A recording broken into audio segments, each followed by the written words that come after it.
and challenging news for you today. The co-chair of this event, Dr. Sheila Fleming Hunter, who was scheduled to be on a plane this morning from Atlanta, Georgia, unfortunately will not be able to join us because a new grandbaby came a little early, and so she is there with her daughter. And so next in our program was to be an inspiration by Ms. Susan Taylor. However, she has agreed to step in a little later and take Dr. Fleming Hunter's place on our program. So without further ado, we will have an inspirational poem from Mr. Khephra K. Burns, author and producer.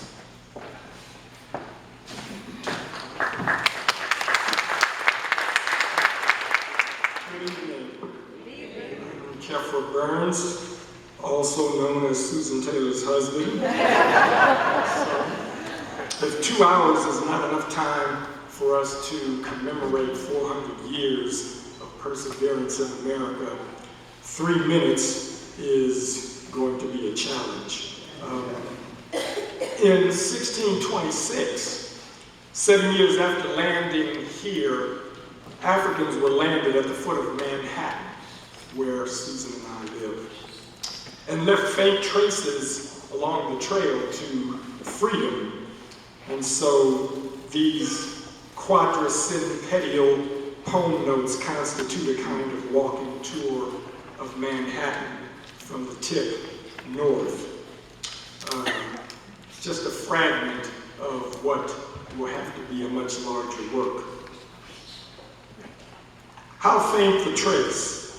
How could you have known the truth redacted and trampled underfoot, paved over like the graves of Angola and Congo, and a train of nameless forebears? These cobblestones stood like headstones with mocked the topless towers above them, raised on the vault of a black necropolis, foundation of the nation's state, its one-time capital, a colony, a fort, a trading post of wooden huts on huddled on a narrow, muddy path. When Africans laid these stones, the bones of old Broadway 4 centuries since, burnished by 1 billion migrant souls, and slip. Some rainy day your history will slip, break its spine and rip its cover to cover up opus of alternate facts and scatter them like leaves to the wind in the fall, in the reckoning of accounts and the resurrection of ancestral memory. Watch your step. There's ish here to wade through. You feel me, you feel your way north from the Battery on foot. I read these streets like a book, like a braille of the way through the sole of my shoe, like a concrete canvas tagged with unseen incivility, text of a hidden history of travail, traversed in verses that set sail with the first to set foot here in 1626. Iba rogo omoyuba, I come in the wake of escaping slaves and the waves of itinerant bluesmen, New Orleans by way of Compton and Watts with ghost towns at my heels until I'm up against a wall, the height of arrogance, a fence against fear of the night and immigrants, since rendered invisible by the one indivisible national public relations export, oversold and undercut, as calls for new walls shout down Emma Lazarus. Don't bring them no tired-ass, poor-ass huddled masses. Build them a wall and make Mexico pay the American way. There was a wall here, Broadway to Pearl, substance and symbol of the Great Divide, Jekyll on one side, on the other, Hyde. Wall Street was just an auction block, a slave market where stocks and bondage brought Bleecker, Barclay, and Sutton under a buttonwood at 68 to fix the rate for slaves traded solely on commission. And the auction block was christened the New York Stock Exchange.